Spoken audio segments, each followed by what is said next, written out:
extrapulmonary TB. So, ito ho ay ating tinalakay dahilan sa most commonly ho ang alam ng tao kasi is pulmonary TB. But hindi ho alam ng tao na may mga klase ng TB na hindi ho nasa baga. Nasa ibang organ ho sila na nag-spread. Lalo na ho nangyayari ito kung medyo ho immunocompromised ang pasyente or ibig sabihin ay bagsak po ang resistensya niyan. So, pulmonary and extrapulmonary TB are both caused by the same microorganism which is Mycobacterium tuberculosis. Isa pa rin ho itong klase ng bakterya. But hindi ho yung tulad ng ibang bakterya natin like Streptococcus, Staphylococcus, na iba ho ang mga antibiotics na ginagamit. Mas marami ho tayong range ng choices ng antibiotic doon ho sa hindi TB.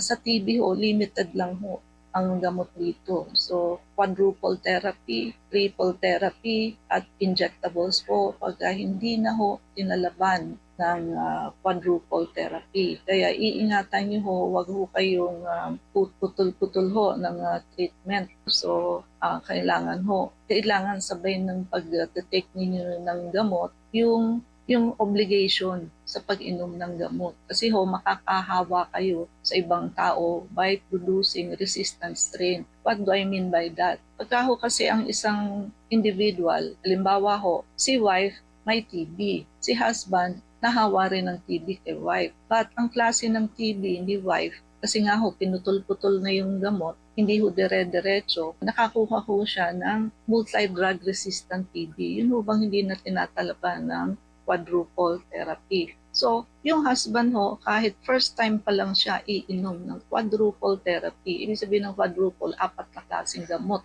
Sabay-sabay ho ang pag-inom niyan. And usually before before breakfast, palang naman nandyan. Kaya ang iba ho, hindi na to tolerate yan. And ayun po. So, hindi na rin ho tatalab kay husband yung first line of drug which is quadruple therapy. Kasi nga ho, ang nailipat sa kanyang strain o lahi ng bacteria is yung galing sa wife which is multi-drug resistant. So in short po, yung danger na ginagawa ninyo by pag-i-stop at putol-putol hong treatment, the danger is not only for yourself, but you are spreading a multi-drug resistant to everybody. Lahat ho ng ma-expose sa inyo, ganong klaseng mikrobyo ang makukuha. Hindi pa kayo uminom ng gamot kahit ano, kaso resistant ho yung na-transfer sa inyo. And this is the reason why naghigpit po sa health ngayon na hindi na nakakabili ang pasyente, lalo na kung walang reseta ng doktor when it comes to antibiotic. Kasi nga ho, ginagawang laruan lang ho ang antibiotic. Hindi ho ganun. Naalala nyo dati,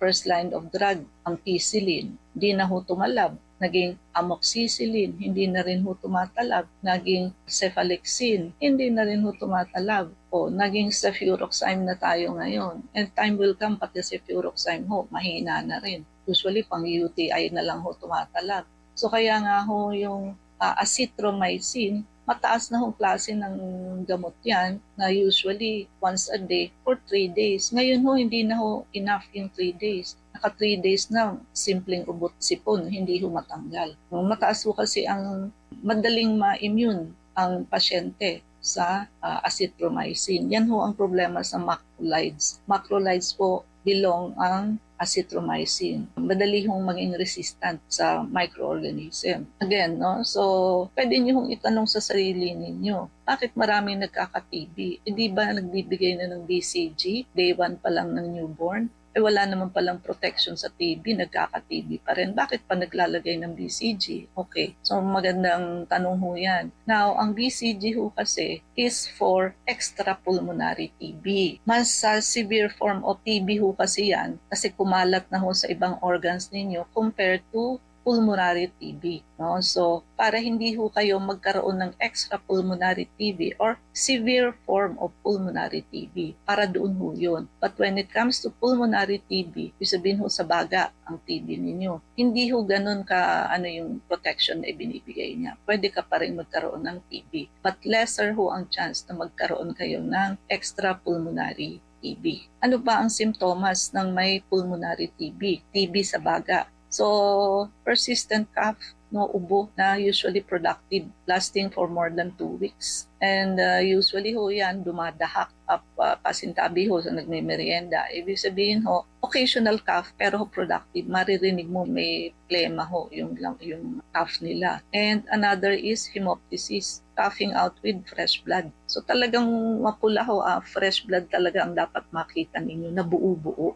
Iba ho yung blood tinge, yung parang nabahiran lang ng dugo. Hindi ho yung nagasgas lang ang lalamunan yun. No? Kailangan ho galing sa baga, reddish, buo-buo kung blood. And dangerous ho yung kung hindi nyo magagamot kasi pwedeng mag-anemia ang pasyente pag sobrang dami ho ang kinaka-cough out ng pasyente. And differential diagnosis nyo ho dyan is what? Cancer of the lungs. Ganyan din ho. Nagka-cough out din ho ng fresh. Aside from that, low-grade fever ho in the evening usually. Mababang parang sinat lang ho. But magtataka ka tuwing hapon or gabi na ho siya lumalabas. Night sweats, pinagpapawisan ho kayo sa pagtulog ninyo. And of course, weight loss. Mamamayat to kasi wala hong appetite kumain. At ang transmission ho ng pulmonary TB is through airborne droplets. When an infected person cough, sneeze, or talks.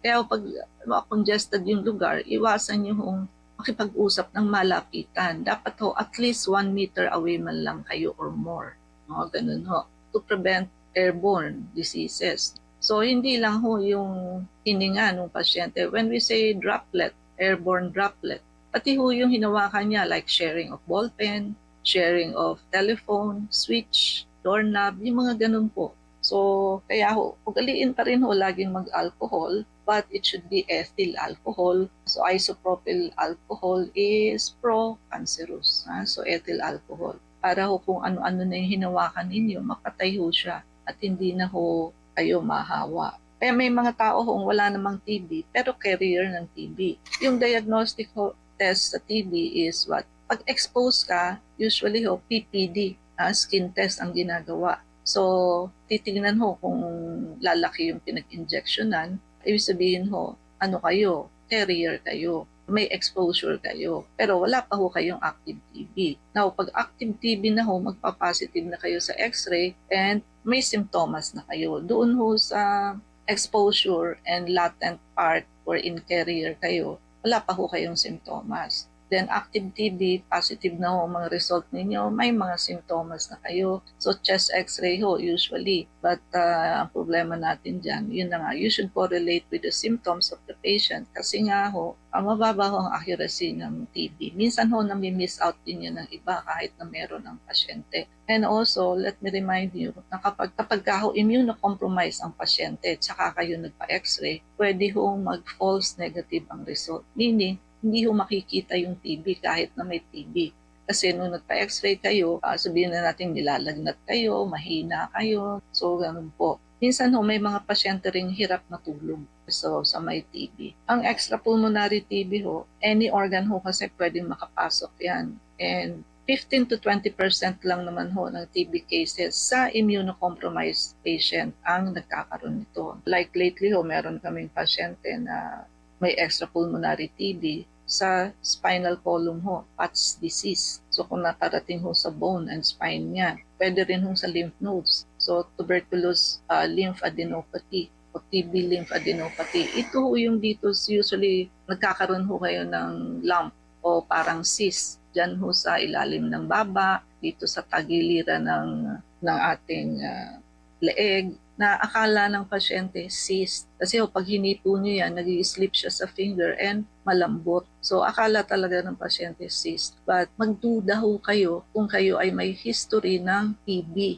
Posible ho kasing hindi cyst yan. I-rule out nyo muna na TB lymphadenopathy yan. Kasi ang TB lymphadenopathy, inom lang kayo ng gamot for TB. While kung cyst ho yan, lalo na kung lumaki, o surgical ho yun, o because of wrong diagnosis, maoperahan kayo ngayon. Yung pasyente ho namin may Pat's disease or sa spine, naka-binder ho siya kasi nasira na nga ho yung buto niya sa spine. Pag di siya magbe-bend ho yung spine niya, which is dangerous. Makakaipit ho yun ng organ pag hindi siya magsuot ng binder. And also sa central nervous system, which is TB meningitis. So which is severe ho ito. May severe headache, lagnat, altered ho ang mental status. And tandaan nyo, pag may neck stiffness, pag hindi nyo ho maiyuko yung ulo ninyo, so meningitis ho yan, neck stiffness. Abdominal TB, pwede rin ho yan sa intestines, pwedeng mag-diarrhea, pwedeng mag-ascites, genitourinary, minsan ho hirap masakit ang pag-ihi at may dugo rin ho ang ihi. At sa babae ho pwedeng mag-cause ng infertility. And lastly, miliary TB. So it affects multiple organs. So ganun pa rin ho, may lagnat, may pangamamayat, at multi-organ ho kasi miliary, ibig sabihin TB in the blood. And yung pasyente ho, kung nag-positive siya sa chest x-ray, isa ho sa confirmatory test na ginagawa is sputum exam. So ang sputum exam, AFB stain, acid fast bacilli stain. Ba't ko ho nililinaw yan? Kasi ho may na-receive akong ng pasyente, result, laboratory result. Ang gusto kong i-rule out is TB sa baga. Ang nirequest ho ng doktor, gram stain, which is very, very, very wrong. No? So, gram stain ho, ginagamit yan sa may gonorrhea, sexually diseased. TB ho ang nirule out. Bakit magre-request ng gram stain? Dapat ho, acid fast bacilli. Kaya nga ho, sputum exam Yung phlegm ho ng pasyente, yun ang e-examinin. Kaya medyo lately, itong mga bagong graduate na doctors, no, hindi naman ho sa inaano natin, dinadown natin. Kasi ho, yung mga nangyari tulad ng pandemic and others, so nawala ho yung opportunity ng face-to-face So, syempre ho, ibang-iba yung virtual lang, no? Syempre, magpuproduce yan ng low quality of doctors, no? So, hindi bali ho yung ibang course, pero sa medisina ho, ikaw yung magbibigay ng test, ikaw yung magbibigay ng treatment, diagnosis pa lang mali na. Paano ho yung magagamot ng maayos ang pasyente? No, mas hindi ko naman sinasabing mas magagaling, but mas tama ho kasi yung turo dati. Kumbaga na-educate properly yung mga doctors before. Pero ho, itong mga inabot ng pandemic, medyo bawas ho ang quality ng doctors natin. Kasi ho, hindi lang isa ang nakita kong ganyan. Medyo marami hong mali. No? And that's why you need to choose your doctor. Pag sa unang check-up po, hindi kayo na-satisfy, lipat kayo ng ibang doktor. No? Kapatan niyo hong mag-second opinion to other doctors. No? So TB is treatable pagka you treat it properly and the compliance of the patient. Wag lang hong putol-putol. And extrapulmonary TB, mas severe form na ho yan. Kaya kailangan ho ma-diagnose ninyo agad. Kaya ho, pag may history ng pulmonary TB ang baga, at kung may ibang nararamdaman, halimbawa may kulani kayo dito sa may leeg, no? Kung alam niyo may history ang TB ng TB ang pasyente, i-rule out niyo ho muna. Kung hindi TB lymphadenopathy yan. Kasi ho, pag namali kayo at na-miss out nyo yung extrapulmonary TB, napakahirap kong gamutin. So lalala pa ho ang pasyente, lalo na ho kung meningitis. Alam yung meningitis pero hindi nyo alam na TB meningitis. O emergency ho kasi yan So proper diagnosis is very much needed, no? Para ho magkaroon kayo ng tamang treatment, no? Wake-up call for all diabetic and obese patients. So meron ho tayong anti-diabetic and anti-obesity protocol. Ito hong protocol na to ay unang-una, it is magic. Kung palagi kong sinasabi na walang magic, but this time, ito hong protocol na to is magic. Meaning, instant po ang result niya. Kaya magugulat kayo, no? And also, Kami lang ho ang meron nito. Hindi niyo ho ito makukuhang treatment na to sa iba. Kaya samantalahin niyo ho ang pagkakataon na merong ganito. At pangatlo ho, kahit na ho walang effort. Meaning kahit ho hindi kayo uminom ng gamot ninyo at hindi kayo mag-inject ng insulin ninyo, yung mga gusto hong pumayat kahit na ho hindi kayo magbawas ng kain ninyo. Very effective po ito, kaya pumunta ho kayo at magpagamot kayo sa amin habang wala pa ho kayong komplikasyon. Lalo na po yung may mga komplikasyon na. Yung mga dinadialysis, yung mga mapuputulan ng paa, now is the right time for you to come to us. Gawin nyo na hong pangregalo sa itong Pasko ang ating sabon at ang ating hong kape. Huwag na ho kayong mag-isip ng kung ano-ano pa hong pangregalo. So, mamili na ho kayo ng ating IV anti-aging soap and IV whitening soap plus our coffee. Kasi ho pag dating ng Pasko, baka ho ma-out of stock tayo sa dami ho ng nag-aabang at sa dami ng bibili.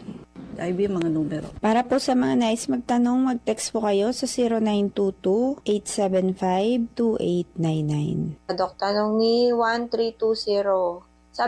Sabi Dok dito, dapat may colonoscopy kasi 3 years lower left abdominal pain. Baka may polyp sa colon, occult blood negative. Meron bang ibang paraan aside from colonoscopy? Okay, so I will recommend vector scan first, no? So non-invasive, nauuna pa ho ito kaysa sa laboratory test. Ang hindi lamang ho natin makukuha sa vector scan is the size and quantity. So sasabihin niya lang ho kung anong meron, pero hindi ho natin malalaman kung ilan at gaano kalaki. Just in case na meron hong polyps, diverticulitis, and whatsoever. So, yun ho ang recommendation ko sa inyo. But still, the decision is yours, no? Wala na tayong oras. Mangyari po lamang na kayo magpalista kung kayo magpapacheck up. So, Unit 1101, Clinica Medica 101, Centuria Medical Makati, Salamanca Street Corner, Kalayaan Avenue, Makati City. So ang landmark po natin is along Makati Avenue, yung corner General Luna Street. Everyday po bukas ang clinic, pati na rin Saturday and Sunday, and even holidays. Kailangan